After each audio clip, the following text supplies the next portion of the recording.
All right, everyone, another installation in the saga of the persecution of Donald Trump because they can't stop him through a electoral meme, so they want to steal the election effectively. It is election interference, what you see going on here. Link in the description, archived, of course, a good article sort of talking about the Alvin Bragg case. Again, one case, along with the Fulton case and kind of the Jack Smith case as well now, that liberals are getting really nervous about. They were all gung-ho, you remember, when these cases first started. They're like, we got Trump this time.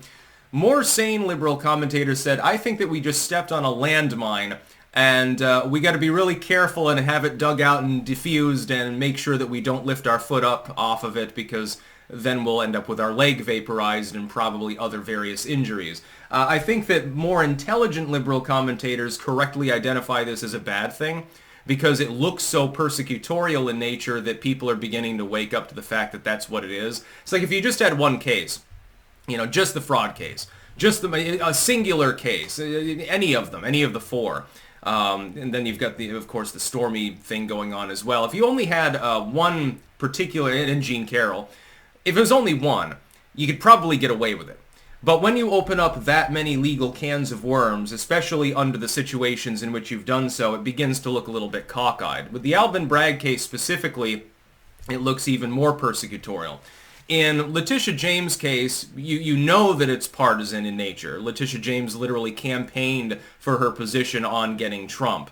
That's a civil case, though, so that one doesn't count so much, and that one might go off the rails, too. I mean, we're not sure what's going to happen upon appeal, and could be that Donald Trump skates. I mean, if they confiscate one of his properties that they deliberately undervalued to wage the case against him in the first place, and then they offloaded it 10 times the cost that they were suing him over, supposedly the undervaluation at, that'll look a little bit cockeyed too. Well, the Mar-a-Lago is only really worth like $30 million, not the hundreds of millions he claims. But then they seize it and then they sell it for like $300 million or something like that. I think that would win Trump the re-election. I don't think it would be a problem for him. I think it would actually be good for his campaign. And this has been warned about, by the way, even by people on the CNN panel. They're not exactly lovers of Donald Trump. In Fulton, you have the corruption case against the prosecution there, necessitating that one of the lead prosecutors literally leave the case in order for it to even go forward. That didn't look good. With Jack Smith, you've got the unredacted redactions in some of the documents there showing collusion between Biden's DOJ and the prosecution, showing that NARA originally had no problem with the situation, didn't have a problem as long as the documents were repatriated in due time, but then they simply they got bored waiting, and then they decided to haul off and spark an FBI raid of the Mar-a-Lago. And then, of course, with Alvin Bragg's case, this is the one pertinent to this particular story, you've got naked persecution. And the reason why they went after Trump is because he's Donald Trump. That's it in a nutshell.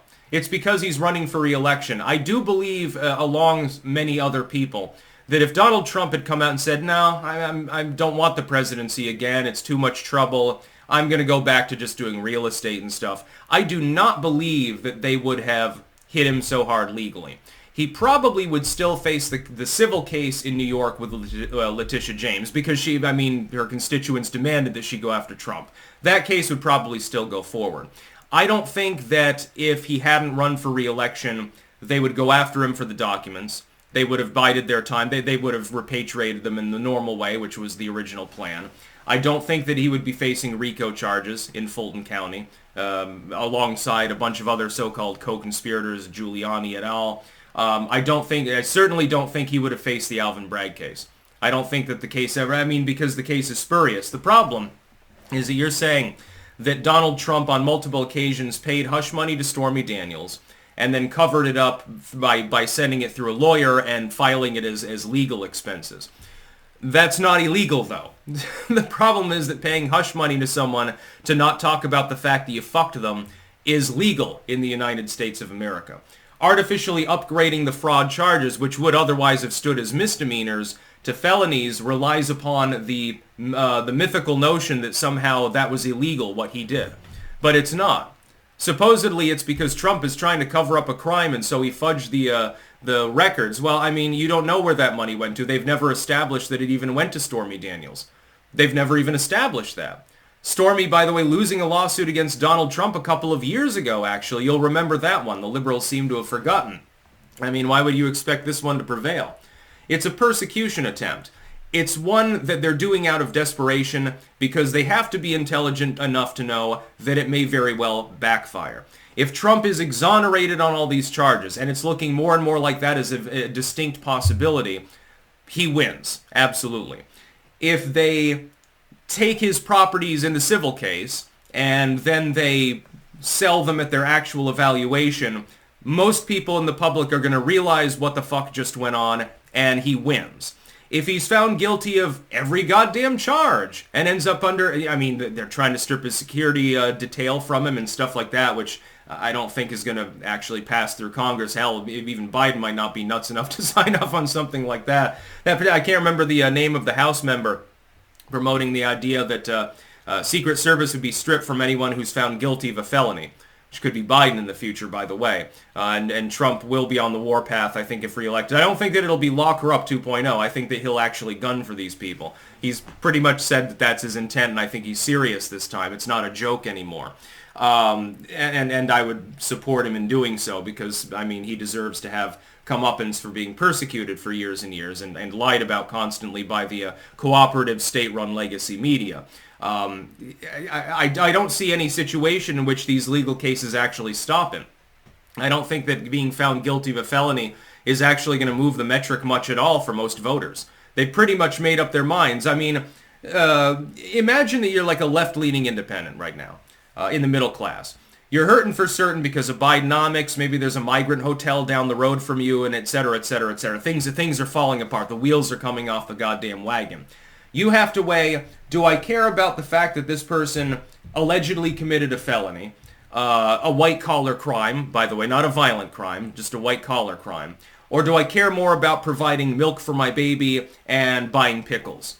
Well, pickles are real good, and usually, you know, buying the formula for your kid is relatively important. Hey, you know, I'm sorry, Jimmy, but you have to share diapers with your sister. You know, if it's yellow, let it mellow. But we're just going to, you know, until you go poo-poo, we're not changing your diaper because we just can't afford any of them. I am sure that there are people in situations close to that right now and that's not that hyperbolic. It shouldn't be that way. I think the average American voter is intelligent enough to understand the situation for what it really is. And part of it is the legal persecution, well, it's illegal, but the legal system persecution of Donald Trump for the crime of literally being Donald Trump. The fact that he broke the toys and he wants to come by and break some more of them. That's basically the reason that they're doing this to him. You notice that there are people out there that have done totally despicable things, and you know that they've done them, and never even face charges, let alone go to an actual trial. Happens all the time within politics. Do you think that any of the other politicians there on Capitol Hill don't commit business fraud? Trump's probably the squeaky cleanest of them all. He's been investigated for years and years. They never found anything until, he decided to run for re-election. All of a sudden, they found out about all of these crimes that he supposedly committed. It's amazing. He never faced anything until he decided to run again. It was only at that moment that the legal cases began. Well, supposedly he staged an insurrection. He's not even facing charges for that. That one fell through, by the way, in Colorado and Maine with their attempts. That's about all. Peace out.